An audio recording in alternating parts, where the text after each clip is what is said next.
Hello students, welcome to our channel. हमने basic maths का गाला पेपर के सेक्शन ए उसका सॉल्यूशन कंप्लीट कर दिया है। आज से हम स्टार्ट करने जा रहे हैं स्टैंडर्ड मैथ्स का सेक्शन ए।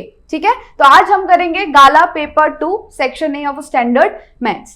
पहला क्वेश्चन है the greatest 5 digit integer divisible by 93। तो ग्रेटेस्ट 5 डिजिट इंटीजर क्या होता है? 5 टाइम्स 9,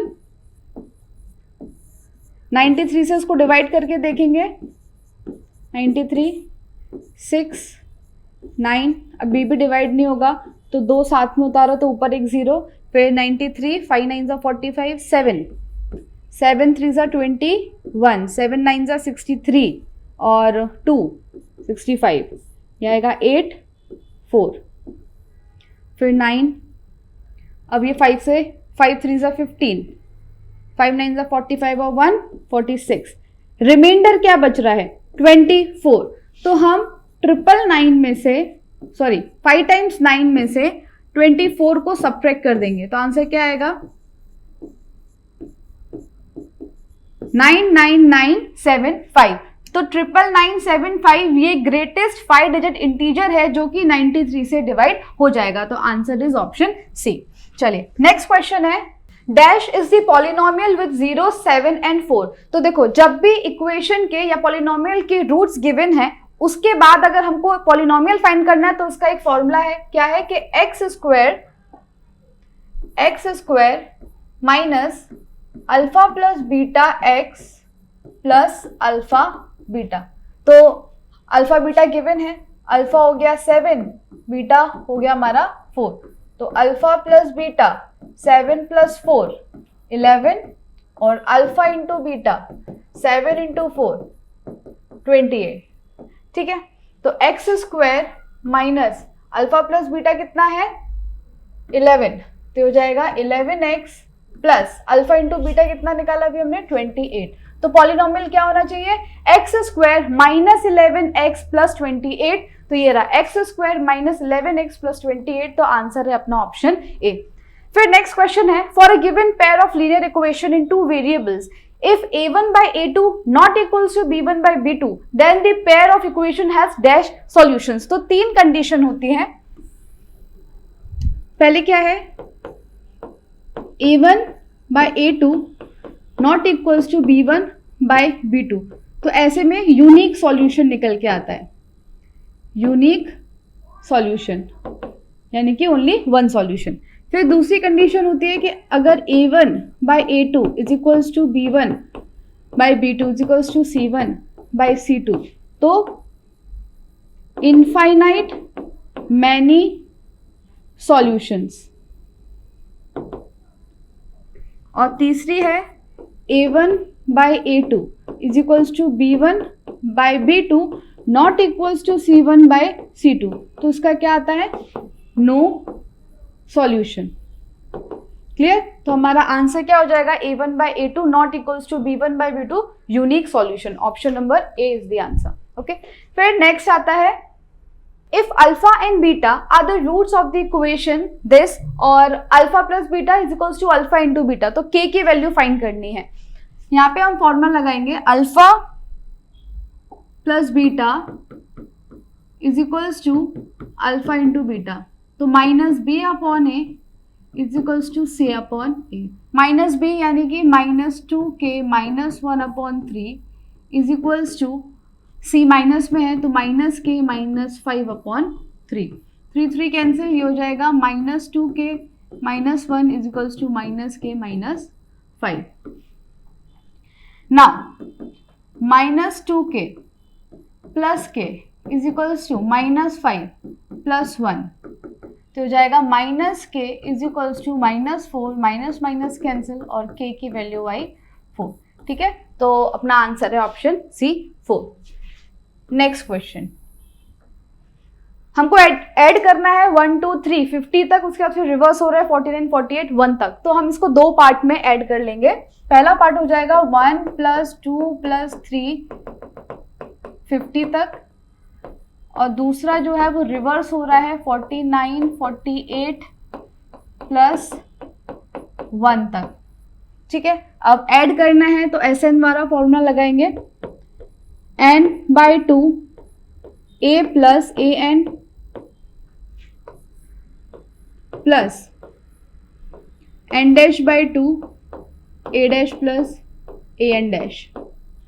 ठीक है, अब यहाँ पर n कितना है 50 बाई टू, a कितना है 1 plus A N last term है 50 प्लस एन डैश यहाँ पे 1 से लेकर 49, तो यहाँ पे n है 49 बाई टू, a है 49 और ए एन लास्ट टर्म क्या है 1। ये हो जाएगा 50 into two, sorry 50 by two multiply by 51 और plus 49 by two multiply by 50, 25 2 से कैंसिल कर देंगे और यहाँ पे भी, तो ये हो जाएगा 25 इंटू 51 प्लस 49 इंटू 25, दोनों में 25 कॉमन है तो क्या बचेगा 51 प्लस 49, तो 25 51 प्लस 49 होता है 100, तो आंसर आया 2500। क्लियर? आंसर क्या है? Option B 2500। Now next question, in triangle ABC and DEF, AB by DE is equals to BC by FD. If dash, then the triangle are similar. तो पहले triangle बना लेते हैं।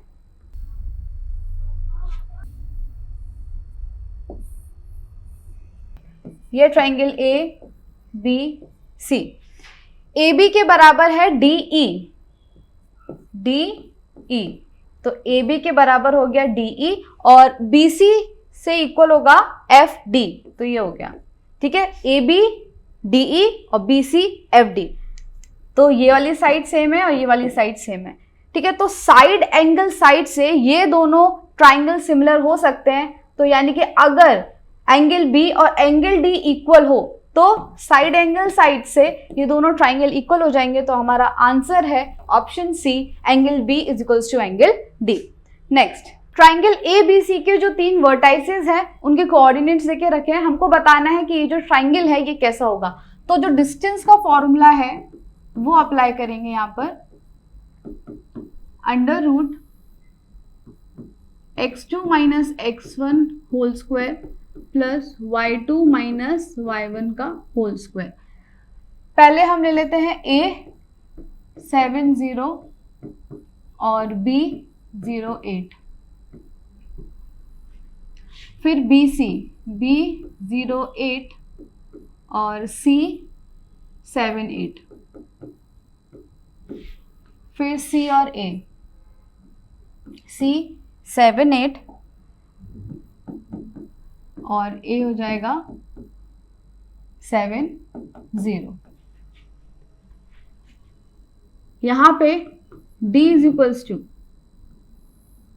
x2 माइनस x1, तो 0 minus 7 का square plus 8 minus 0 का square, ये हो जाएगा 49 प्लस 64, तो अंडर रूट 113। यहाँ पर x2 माइनस x1 7 माइनस 0 का स्क्वायर प्लस 8 माइनस 8 का स्क्वायर, तो हो जाएगा 49 plus 0 49 7, then D is equals to x2 minus x1 7 minus 7 का स्क्वायर प्लस 0 माइनस 8 का स्क्वायर, तो 0 प्लस 64 आएगा 8। यहाँ पे हमको ये साफ साफ दिख रहा है कि ये ट्रिपलेट्स बन रहे हैं, क्योंकि जब हम BC square plus AC square करेंगे तो हमको क्या मिलेगा, AB का स्क्वायर मिलेगा। देख लेते हैं, BC square plus AC square या ACA स्क्वायर, तो BC स्क्वायर यानी कि 7 स्क्वायर प्लस CA आया अपना 8, ये हो जाएगा 49 प्लस 64, कितना होता है 113, यानी कि जो AB है, AB स्क्वायर है वो है 113, तो AB की वैल्यू क्या होगी अंडर रूट 113, ठीक है, तो ये पाइथागोरस थ्योरम यहाँ पे लग रही है, उस हिसाब से ये जो ट्राइंगल है ये कैसा होगा, राइट एंगल ट्राइंगल होगा। Clear. Next question, if sine theta is equals to A by B then cos theta की वैल्यू फाइंड करनी है। तो अगर राइट एंगल ट्राइंगल में देखें, sine theta is equals to perpendicular by hypotenuse, जो कि यहाँ पे दिखा है a बाय बी। तो ये हाइपोटेन्यूज है, हाइपोटेन्यूज कितना है b, ये परपेंडिकुलर है, ये कितना है a, और नीचे हो गया ये हमारा बेस। ठीक है, अब बेस फाइंड करना है, तो बेस क्या होगा, हाइपोटेन्यूज के स्क्वायर में से परपेंडिकुलर का स्क्वायर माइनस करके रूट कर देंगे, तो बेस हो जाएगा b square minus a square. Now cos theta, तो कॉस थीटा का फॉर्मूला क्या होता है, बेस अपॉन हाइपोटेन्यूज। बेस अभी हमने फाइंड किया, क्या है, under root B square minus A square divide by hypotenuse कितना है b। तो यही आंसर हो जाएगा हमारा कि cos theta is equals to under root B square minus A square divide by b। Okay, next, quadrilateral ABCD circumscribe a circle, यानी कि क्वाड्रिलेटर के अंदर एक सर्कल है ABCD। AB कितना है 7.2, BC 8.5, DA 6.9। फाइंड क्या करना है, CD फाइंड करना है। ठीक है, तो sum of opposite sides equal कर देंगे, यानी कि AB plus DC is equals to BC plus AD। Okay, फिर AB कितना है 7.2 plus CD is equals to 8.5 plus 6.9। तो CD is equals to 8.5 plus 6.9 कितना होता है 15.4 माइनस 7.2। तो CD की वैल्यू क्या आ जाएगी 8.2। ठीक है, answer is 8.2। Now next, the difference of the circumference and radius of a circle is 8.5। तो circumference और radius का difference देके रखा है, यानी कि 2 पाई r माइनस r कितना है 18.5।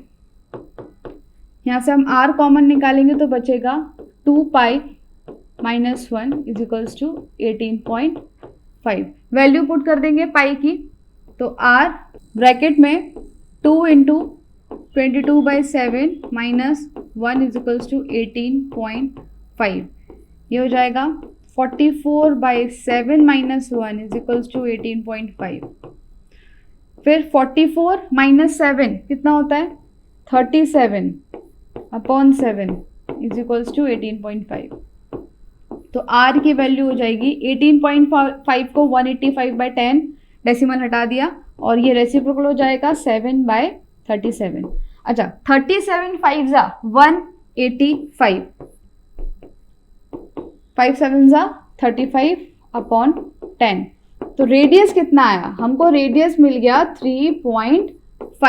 3.5 सेंटीमीटर हमको रेडियस मिल गया। पर क्वेश्चन में क्या पूछा है, व्हाट इज द सर्कमफरेंस। तो सर्कमफरेंस का फॉर्मूला 2 पाई r।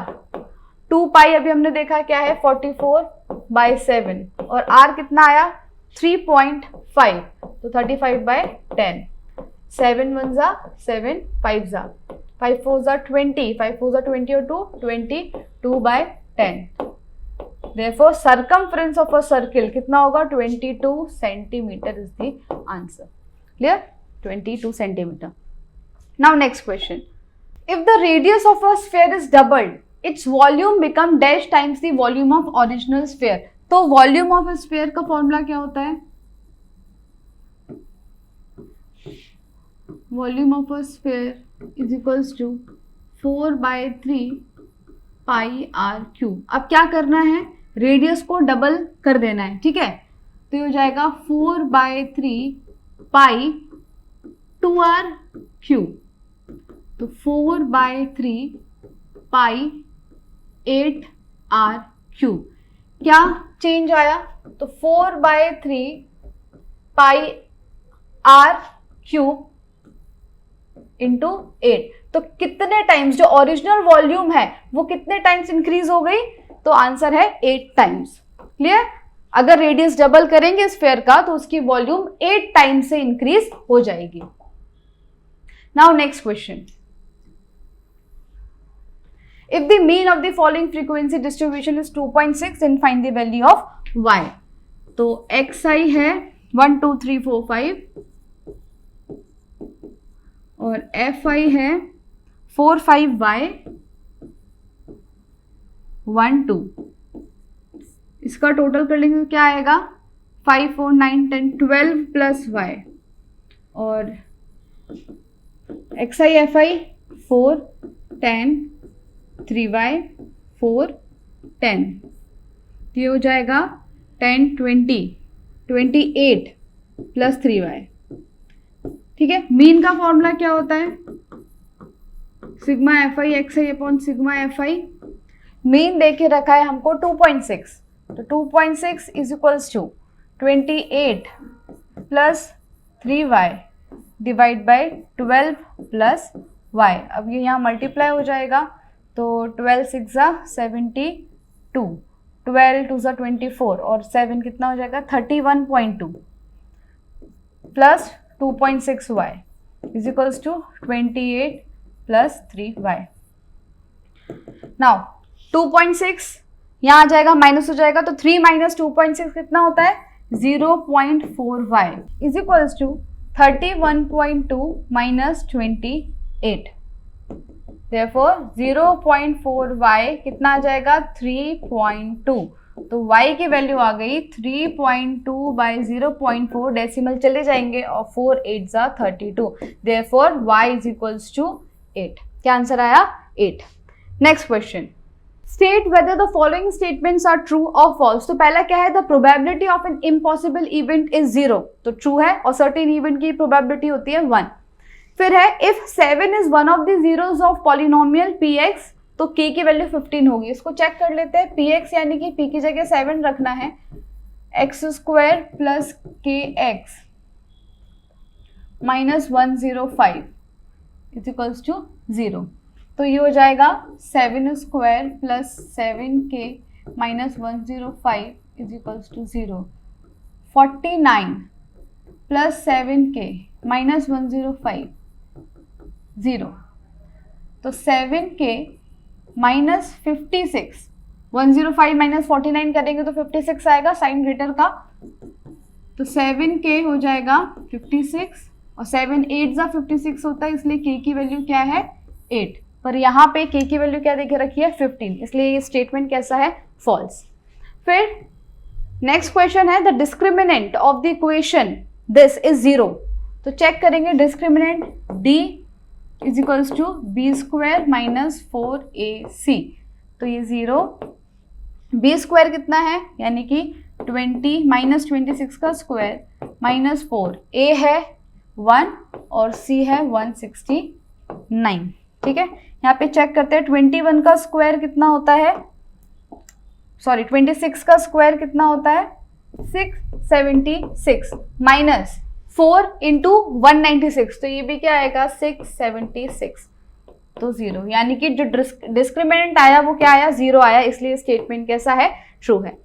फिर है the perpendicular distance of the coordinates 4 and -8 from y axis is 8, तो जब भी परपेंडिकुलर डिस्टेंस पूछता है, अगर y एक्सिस से पूछा है परपेंडिकुलर डिस्टेंस तो x कोऑर्डिनेट आंसर होगा, अगर x एक्सिस से पूछा है डिस्टेंस तो y कोऑर्डिनेट आंसर होगा, लेकिन दोनों ही कैसे होने चाहिए positive.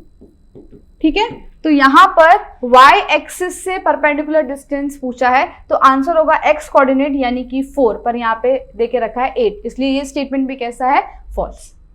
Next, answer the following question in one sentence. पहला है in a circle with radius 10 centimetre the angles of two sectors are 32 degree and 80 degree, find the ratio of the areas of this two minor sector. तो area of minor sector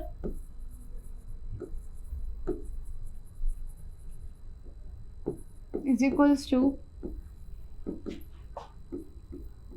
pi R square theta by 360 degree divide by 2 minus sector है ना, area of minus sector 1 और ratio पूछा है इसलिए area of minus sector 2, तो pi R square theta dash divide by 360, तो सब कुछ कैंसिल हो जाएगा, pi R square 360 pi R square 360, तो बचा क्या थीटा बाय थीटा डैश जो कि क्या है 32 डिग्री बाय 80 डिग्री। अब इसको 8 10 जा 88 से कैंसिल कर देंगे और 8 4 जा 32, 2 2 जा 4, 2 5 जा 10, तो रेशियो कितना आया 2:5। रेशियो में आंसर पूछा है तो इसलिए फ्रैक्शन में लिख के नहीं छोड़ देना है, 2:5 लिखना पड़ेगा, तो आंसर इज 2:5। नेक्स्ट क्वेश्चन है for a given frequency distribution if m minus X bar 2 है, m प्लस एक्स बार 38 है, इनको ऐड कर देंगे तो आ जाएगा 2m is equals to 40, m की वैल्यू हो जाएगी 20, ठीक है। तो m माइनस एक्स बार 2 है, m 20 है, therefore x bar is equals to 18, 20 minus two 18। हमको फाइंड करना है मोड यानी कि z, तो फॉर्मूला लगाएंगे 3m माइनस 2 मीन, 3m यानी कि 20 माइनस 2 इंटू 18, 60 माइनस 18 2 सा 36, तो आंसर क्या आएगा ये 4 2, तो z is equals to 24। Clear. Next question, what is the LCM of 72 and 2 to 5, तो सिंपली एलसीएम यहाँ फाइंड कर देंगे 72 2 to 5, 2 3 जा 6, 2 6 जा 12, 2 1 जा 2, 2 8 जा 16, 2 9 जा 18, 3 3 जा 9, 3 7 जा 21, 3 5 जा 15, 3 1 जा 3, 3 2 जा 6, 3 5 जा 15, 5 5 जा 25, 5 1 जा 5, तो 2 2 जा 4, 4 2 जा 8, एलसीएम ऑफ 72 और 2 to 5 8 इंटू 3 3 जा 9 इंटू 5 5 जा 25, 72 इंटू 25 50 और ये क्या हो जाएगा 180, तो आंसर इज 1800। ठीक है, 72 और 2 to 5 का एलसीएम क्या है 1800। Next question, the roots of the quadratic equation 6x square minus 13x plus m is equals to 0 are reciprocal of each other, यानी कि alpha is equals to 1 by beta, therefore हम ये बोल सकते हैं कि alpha into beta is equals to 1। अब alpha into beta क्या होता है c अपॉन a, c क्या है यहाँ पर m और a क्या है 6, और अल्फा इंटू बीटा भी हमने देखा 1 है, therefore m is equals to 6, m की वैल्यू क्या आ गई 6। Next question, match the following pairs correctly, ये जो ग्राफ है इस इक्वेशन का वो कितने पॉइंट्स पे इंटरसेक्ट करेगा, तो इसको स्प्लिट करके देखते हैं, x square minus 6x plus 9, तो क्या हो जाएगा एक्स स्क्वायर 3 3 जा 9 और 3 प्लस 3 6, तो minus 3x plus 9, x common x minus 3 x minus 3, ये हो जाएगा x माइनस 3 यानी कि x माइनस 3 का होल स्क्वायर आ रहा है, एक ही रूट आ रहा है, तो ये ग्राफ यानी कि graph of px x square minus 6x plus 9 will intersect the x axis at 1 point only. Clear, क्योंकि एक ही रूट आ रहा है। Next, x square minus 13x plus 40, इसको कैसे स्प्लिट कर सकते हैं 5 8 जा 40, तो x square minus 5x minus 8x plus 40, therefore x common तो x minus 5 minus 8 common x minus 5, ये आया x माइनस 8 और x माइनस 5, यहाँ पे दो रूट्स निकल के आएंगे, इसलिए graph of px x square minus 3x plus 40 will intersect x axis at 2 point. Clear. Next है 1 माइनस कॉस स्क्वायर थीटा, तो ये तो एक इक्वेशन है, कि cos square theta plus sine square theta is equals to 1, ठीक है। तो 1 माइनस कॉस स्क्वायर थीटा क्या हो जाएगा, साइन स्क्वायर थीटा। और ये डायरेक्ट आइडेंटिटी देके रखी है, 1 माइनस टेन स्क्वायर थीटा कितना होता है, सेक स्क्वायर थीटा। क्लियर। तो ये था स्टैंडर्ड मैथ्स गाला पेपर 2 का सेक्शन ए। आई होप आपको समझ में आया होगा। और अगर आपको सॉल्यूशन के नोट्स चाहिए तो वो हमारी ऐप यूजीटी पर आपको पीडीएफ के फॉर्म में मिल जाएंगे। अगर आपको वीडियो पसंद आया हो, do like and subscribe our channel. Thank you.